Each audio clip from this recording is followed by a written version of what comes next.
Now at 10 and streaming on crossroadstoday.com. Changes are ahead for the University of Houston Victoria as it gets ready to join the Texas A&M University system. Victoria ISD schools may be getting some new incentives. And Victoria is set for a big addition thanks to a recent election. Details on the new venue and what it means for residents. Nice rain this morning, nice day today. Second wave of thunderstorms already developing out in far west Texas. You see them right about there. That's going to be drifting this way, so we'll be dealing with it tomorrow morning. I'll have more coming up in a moment.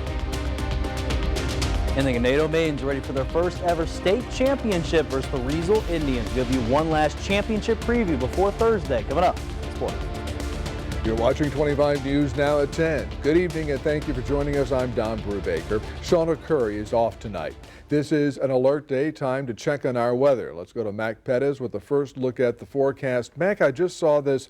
AEP Texas is reporting that there are 52 people in Jackson County still without power. Jackson County got really hit with the storms early this morning, just like Victoria County did. Yeah, apparently with at least 2 inches of rain, and that's what all happened this morning. But folks, it's not over with just yet. We're looking out in far west Texas. Why? Because these monster storms that are popping here, you can see it right there and right there, they're going to be drifting this way. And I do believe we're going to be seeing some of this thunder activity around our area tomorrow morning.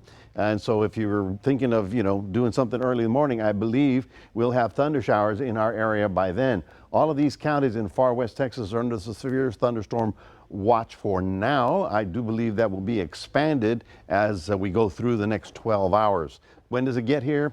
About sunrise and from there until about noon. So I do expect more thunderstorms to give us more rain. So for those of you that are concerned with power, that's something you should consider because the storms are pretty much on their way. We'll have more details on your forecast coming up in just a moment. Don, back to you. Mac, thank you. Governor Greg Abbott signed the bill transferring the University of Houston Victoria to the Texas A&M University system. Senate Bill 2361 passed the legislature May 12th. It was first sponsored by Senator Lois Kolkhorst in the Senate and by State Representative A.J. Louderback in the House. The Texas A&M University system will formally start the transfer of UHV on June 1st, that's Sunday, with the transfer scheduled to be completed by September 1st.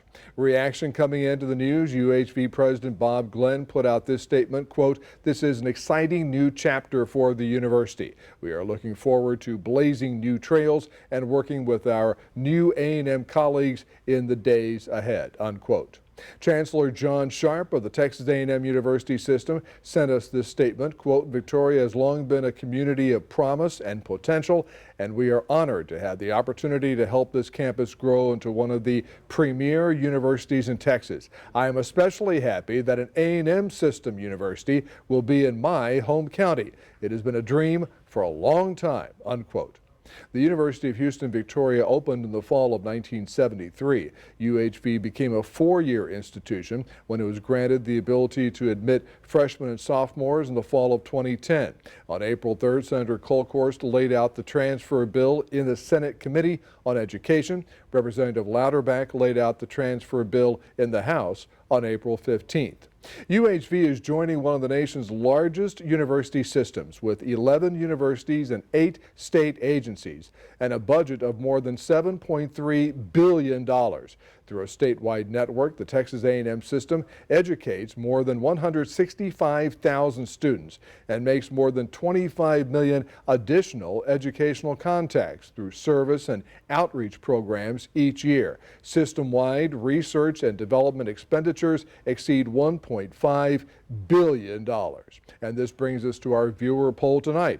Do you think the Texas A&M system will increase student enrollment at its Victoria campus? Yes, it will attract more students, or no, it won't make a difference. Well, 80% of the voters say yes, it will make a difference, a positive difference for the university in Victoria. We want to hear from you. Visit crossroadstoday.com/vote to take part, and we thank you for voting. With Proposition A passed in the May election, the Victoria Community Center is on track to begin its construction in March of next year. The community center will host concerts, livestock shows, and banquets. The funding of the center would include a 2% hotel tax and a 5% motor vehicle tax, which will go into effect October 1st. City Manager Jesus Garza says he's very adamant about sticking to the timeline. He's desired a community center expansion for quite some time. I think it's exciting, right? I mean, it's just all very exciting because the facility, once completed, we will be able to attract and retain events that we currently can't attract. Garza says the design contract awarded to Populous will begin next month. Victoria ISD Superintendent Sheila Collazo is looking to improve the future of the elementary and middle schools in the Crossroads area. Collazo is looking to recruit teachers from 3rd to 8th grade to boost the learning of reading and math. The action item is approving $10,000 for each teacher since those campuses have not performed well. Our ultimate goal is that as a district, we're performing at very high levels. What that means is that every single campus has to improve so that we achieve expected results at the district level.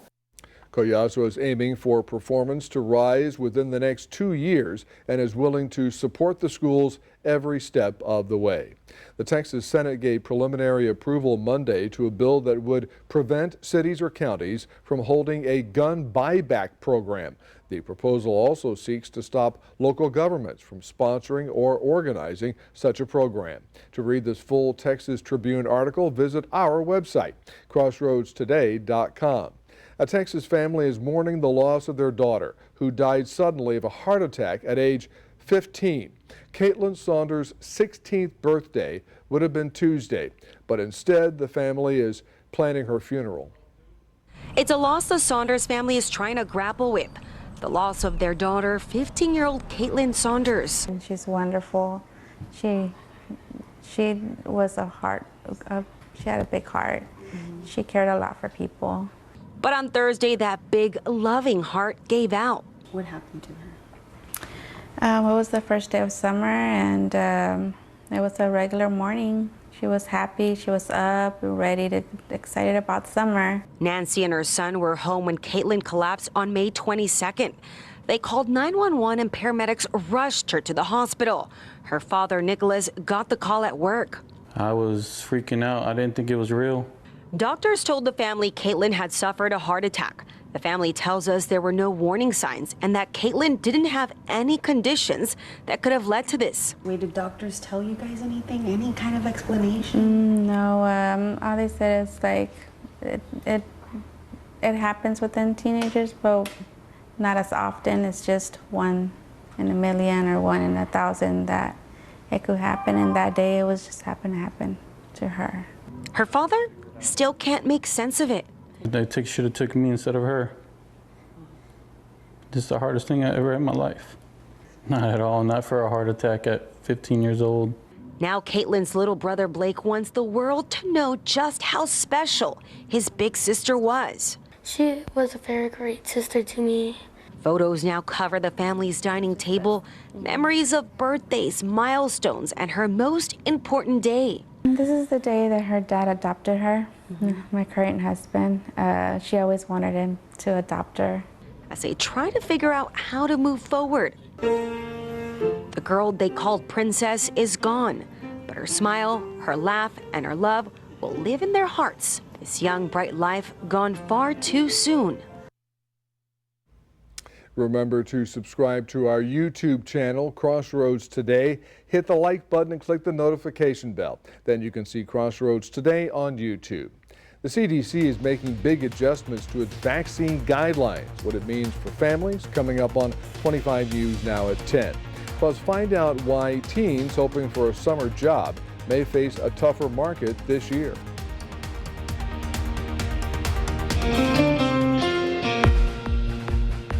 Our military hero of the month is Master Sergeant Roy P. Benavides, Congressional Medal of Honor winner.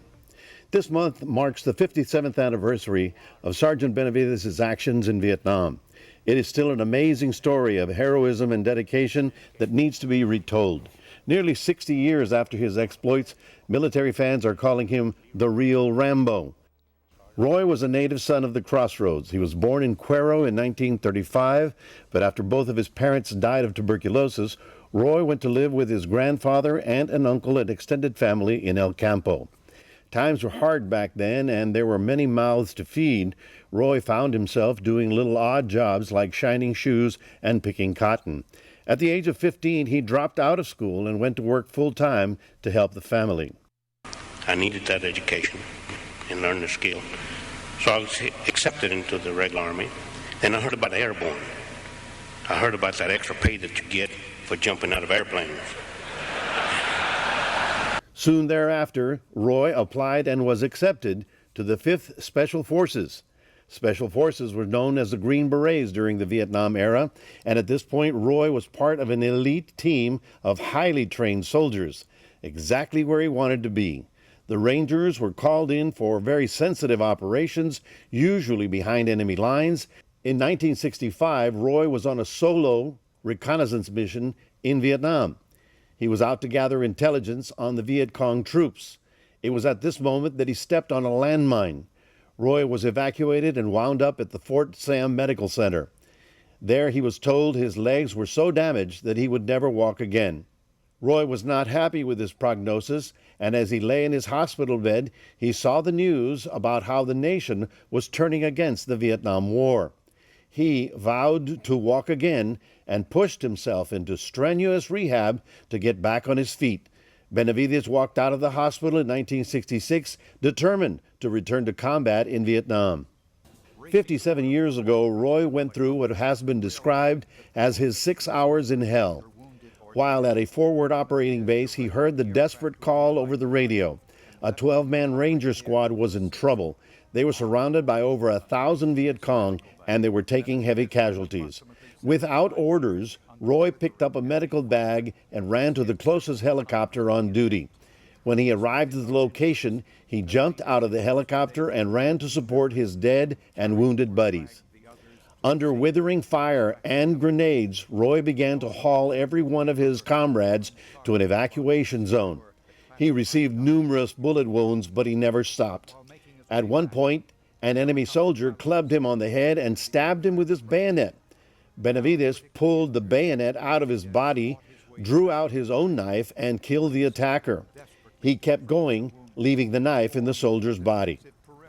An evacuation helicopter arrived at the scene, but as Benavides loaded the wounded comrades, the helicopter pilot was killed and the helicopter crashed to the ground. He went back into the firefight to recover the body of the commanding officer and the important papers that were in his satchel. Benavides collapsed from his injuries when he arrived at the helicopter with his commanding officer. The medics just managed to get his body on board. When the doctors saw his condition, they assumed he was dead. They placed him in a body bag, and at that moment, he was able only to spit in the doctor's face to show that he was alive. He had 37 wounds. Sergeant Roy recuperated and continued to work in the Army. But of all his medals, he didn't have the Medal of Honor. It turned out there was no eyewitness still alive who was at the scene of the battle to report on Roy's actions. But it wasn't until 1980 when an article about Roy's actions appeared in the El Campo Leader newspaper. The story was later picked up by the Associated Press and distributed worldwide. One veteran soldier, retired on the island of Fiji, read the story and finally put the story together in his mind. He was one of the soldiers that Roy had rescued on that fateful day. He got a hold of Roy's phone number in El Campo and called, and they remembered the entire story of 6 hours in hell. You know, there's a saying among us veterans that it is those that have fought for it, that life has a special flavor that the protector will never know. You have never lived till you almost died. And it is us veterans, especially the wounded, that pray for peace most of all, because we have to suffer the wounds of war. Today we remember Master Sergeant Roy P. Benavides, native son of the Crossroads. If you have a veteran and you want to tell us their story, please let us know. Go to crossroadstoday.com/military hero I'm Maclovio Perez, 25 News Now.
COVID-19 vaccine will no longer be recommended for healthy pregnant women and healthy children on the CDC's immunization schedule. U.S. Health and Human Services Secretary Robert F. Kennedy Jr. announced the change Tuesday on social media. Last week, the FDA said it's overhauling how it approves COVID-19 vaccines, a move that could impact the availability of future shots for older Americans and people at higher risk of serious COVID-19 infection. Teens who have not landed a summer job yet are not alone, and adults should know it may not be for lack of effort. Teens are finding the summer jobs market isn't so hot. Employment firm Challenger Gray and Christmas forecast teens will see the lowest number of summer jobs added since 2010. At the same time, Indeed hiring lab economist Allison Srivastava sees more demand for those summer roles. There is more interest in summer jobs than we have seen in previous years, so there is going to be some more competition. Challenger Gray and Christmas says businesses may hold off on summer hiring as tariff whiplash fuels economic uncertainty, with the possibility of higher costs for goods and concerns about consumers pulling back, especially in areas like travel and tourism that typically staff up with young seasonal workers. Srivastava says their data shows businesses not really shedding employees, but also not eager to hire. People are kind of frozen in place. You know, it's a little bit of a deer in the headlights situation. So there's only so long that can go on for before, people have to start making business decisions, especially in those more short run markets like summer jobs. Areas where jobs do remain available are tried and true in-person summer gigs like offices that need administrative help and camps and recreation. We haven't seen really a shift in necessarily the jobs that people are hiring for the summer, more of just like an overall decline. It's still very much camp counselors is a big one, lifeguards, things like that. In Washington, I'm Karen Kafa. SpaceX launched its 9th uncrewed test flight of its Starship mega rocket tonight. The Starship is known as the most powerful rocket to ever be built. The launch comes after 2 failed attempts. Liftoff was from the SpaceX Starbase in Boca Chica near Brownsville. Look at that. Shortly after the launch, Starship was unable to deploy mock satellites and then lost altitude control. Well, despite the shortcomings, the spacecraft was farther into Tuesday's mission than earlier ones. Look at that, Mac. It's like sending a building up in space. It's amazing. Well, folks, we have a weather alert for tomorrow again.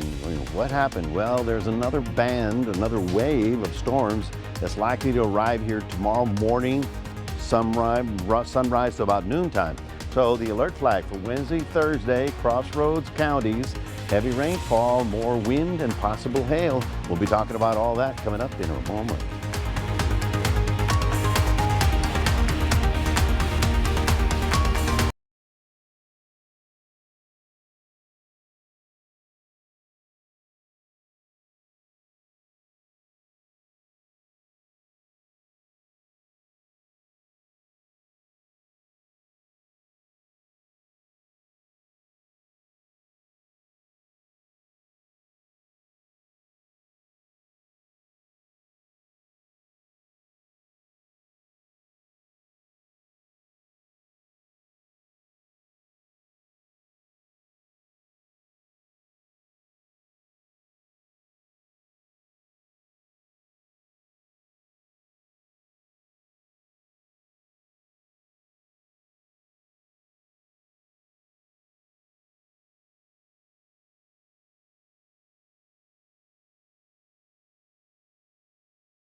Well, good evening, everyone. We are looking at the next wave of storms. You can see that high-level cloud cover rolling in. That's what we're talking about. It's a quiet night in the crossroads right about now, but this is what we're talking about. Out there in the mountains of West Texas and in the mountains of northern Mexico, big storms are firing right now, and you can see the upper winds basically take everything in this direction. So we expect that line to actually be here by sunrise. Now let's take a closer look at it. Here's San Antonio, I-10. You can see the storms already coming down the I-10 corridor. Then there's this huge cluster that's just about to cross into Piedras Negras and possibly affect Eagle Pass and maybe Laredo. That stuff is all sort of drifting in this area. So give it about, I don't know, 10, 12 hours, and it'll be very close to the crossroads, if not on top of us. Right now, big heavy storms right here, possible tornadoes occurring north of I-10 and south of I-20 near Sterling City up there. San Angelo is getting real close to getting hammered by that particular storm system. So we have no watches up right now, but that may be changing overnight. The watches right now are pretty much everybody out in far west Texas. So we'll watch as it goes ashore. Obviously, the guys here will be up early in the morning at 5 a.m. Tune in and they'll let you know where the storms will be located. We've got that wind coming up out of the south. That's why we're quite so humid. This little frontal system is actually the firing line for some of these big storms. That was yesterday, and now this is again this afternoon. You can see how it sort of follows along that line. So that's why the feeling is that this is definitely moving in an easterly direction and will be affecting our area. We have a slight chance, a marginal chance rather, of getting severe weather here. That means we have a marginal chance of getting an isolated severe thunderstorm. There likely is there not going to be huge hail out of this because it's coming at us from the west instead of from the north.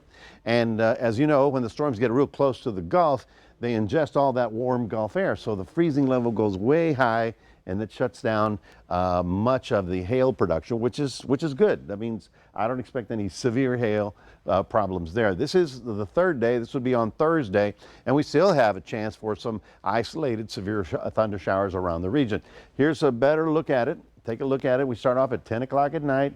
Where's the stuff? It's out there. We move forward into 3 o'clock in the morning. You see Del Rio. You see more storms out there. You see at 6 a.m. how there's some stormy weather down here and still all that developing. And then what happens? Boom. There's Victoria at about noon tomorrow. So between sunrise and noon, I expect it to be coming down hard in some areas. We could see another 2 to 4 inches of rain out of this, so it's good. And of course, a lot of this going over the watershed of our rivers, which many of them start up here in the hill country. That's the Guadalupe, San Antonio, the Frio, the Rio Grande. All of those are in desperate need of some water. Got to show you this map. We don't have any problems in the Atlantic. However, in the Pacific, we have a problem. This is going to be Alvin probably by tomorrow, but the concern is it has a little bit of a turn onshore, maybe affecting Mazatlan in about 5 days. Tomorrow, looking for thunderstorms scattered throughout the day.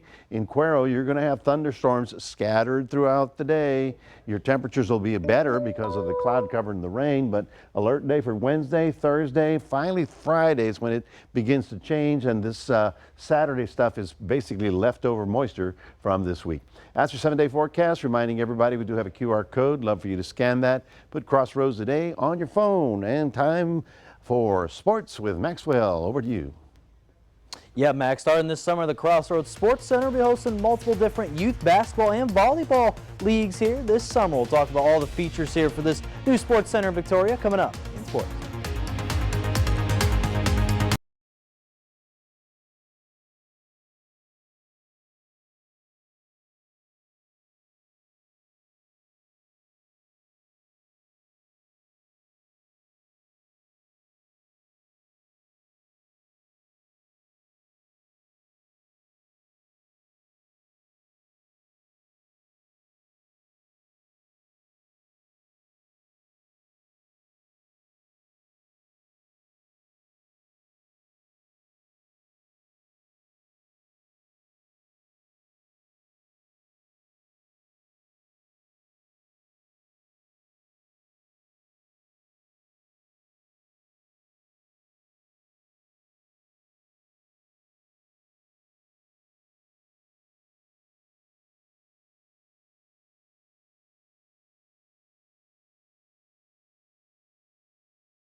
All right, Crossroads, we mentioned earlier today that Governor Abbott signed a bill to make UHV transfer over to the Texas A&M system. So how does that affect us here in the sports department? Well, there's going to be a new mascot that's going to be held now because of this new transfer to Texas A&M. And also, they're going to try to get some more money for new jerseys and merchandise again, moving over to the Texas A&M system. So later on this week, I'll have a chance to have talked there to Ashley Walchow about how this is going to change the information over there about UHV and the culture itself. Now over there, staying with UHV, but in the softball area, we had two players, and senior first baseman Claire Blinka and then pitcher Audrey Cias were named to the first and second team NAI All-Region team selections. And Blinka was named to the first team All-Region for the second straight year in a row. And then for junior pitcher Audrey Cias, she made her first ever second team appearance after she led the team with 69 strikeouts, had 11 wins, 2 saves, and had a 3.18 ERA in 28 appearances. So congrats there to Port Lavaca native and Claire Blinka and the Harlingen native and Audrey Cias being named to the NAI All-Region teams. Now back over to high school softball where we have 2 more days till the Ganado Maidens can win their first ever state championship versus the Riesel Indians. That game's going to start at 1 p.m. there at the Red and Charlie McCombs Field there out the University of Texas. And Maidens, they're looking to get some more production there from star pitcher Sailor Burrs and top hitter Caitlin Benavidez there on Thursday. Another interesting fact there for Riesel, though, this is also their first appearance in the state championship as well. So one of these teams is going to get their first ever program win there to win their state championship. So we'll see if it's Riesel, we'll see if it's Ganado. They're going into Thursday afternoon. Over to high school baseball where the Sand Crabs revealed their 2025-2026 All-District Awards. First with District 30 for a Senior of the Year going to Ricky Martinez, and some of the top first team selections were going to Demetrio Rodriguez, Tucker Amerson, and Jackson Andreas, and then some other second team honors there were Cason Laredo, Bo Vickery, and then Leighton Rodriguez. Now again, those are all the first and second team honors. If you want to see the full list there, you go to www.crossroadstoday.com/sports, and you can see all the lists there for Calhoun baseball. Over to Victoria Generals. They begin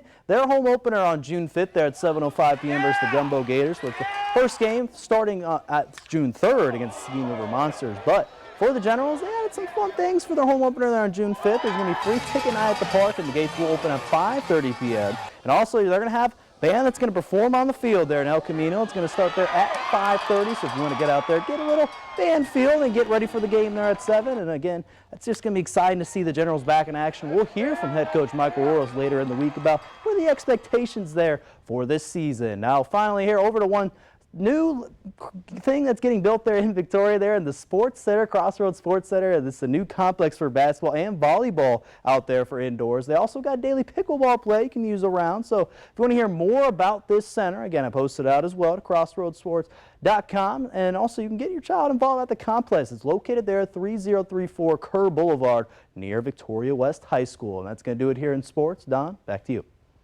All right, Max, thank you. And stay with us. Coming up on 25 News now at 10, we'll take a last look at your weather. Plus, it was not snakes on a plane, but these surprise stowaways still ruffled some feathers. Find out what happened on a Delta flight. Tonight, we found what you're looking for. Hey, can I ask, whose side are you on, Trump or Bruce Springsteen? There's only one boss in America.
Tinned fish, that's Tinned. Tinned fish is trending as Americans look to save money in the face of economic uncertainty. We're not just talking about cans of tuna, sardines, and anchovies. There are more options these days like herring, mackerel, and calamari. Tinned fish is not only cheap, it's convenient and shelf-stable. Plus, it's a great source of protein. A Delta flight from Minneapolis to Madison, Wisconsin got grounded Saturday thanks to 2 stowaway pigeons. One was removed before takeoff, but the second started strutting down the aisle as the plane taxied. Video shows a passenger trying to catch it with a jacket you saw there. The pilot returned to the gate and a baggage handler safely removed the bird. The flight took off about an hour late. You know, if that bird was taken off by a baggage handler like tomorrow on a Southwest flight, I wonder if he had to pay for that. Well, no, the bird didn't have any luggage. Oh, I see. Well, what about the person who caught the bird with his jacket?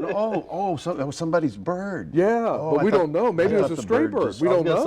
Okay, that would be different. Yeah, could happen. You can't just carry your pigeon on board without being no. People would notice. Anyway, folks, tomorrow morning, I do believe we're going to have another round of stormy weather through the area. That's why we still have the alert day. Stormy weather expected on Wednesday and then again on Thursday afternoon. By Friday, it does start to sort of break up, and the weekend just looks hot and steamy, and those are little stray showers. But tomorrow should be an interesting day. At about sunrise, this line from the West Texas should be arriving here in the crossroads, so just get ready to deal with some soggy days tomorrow afternoon. Thank you, Mac. And finally tonight, would you like fries with this? Wednesday is National Hamburger Day. The day wraps up National Burger Month and also ushers in the summer grilling season. The most popular burger toppings range from ketchup to mustard, cheese and bacon, and more. Americans eat 3 hamburgers a week on average, adding up to more than 150 a year. Together with your fellow Americans, that's a collective tens of billions annually. Yesterday, I had a chili cheeseburger. That was really, and you could still taste the really good grill in the burger, even though the chili was there. Somebody may think this is weird, but what about mayonnaise on your hamburger? Well, I've had that all the time. Okay, That's not, That's good. Nah, it's a little different for me. I'm sandwich. You know what I'm saying? If it's on a sandwich burger, I don't know. I'll take guacamole on mine. Yes, and please more. Yes, thank you guys. Thanks for joining us. 25 News Sunrise at 5 a.m. Jimmy Kimmel Live starts now.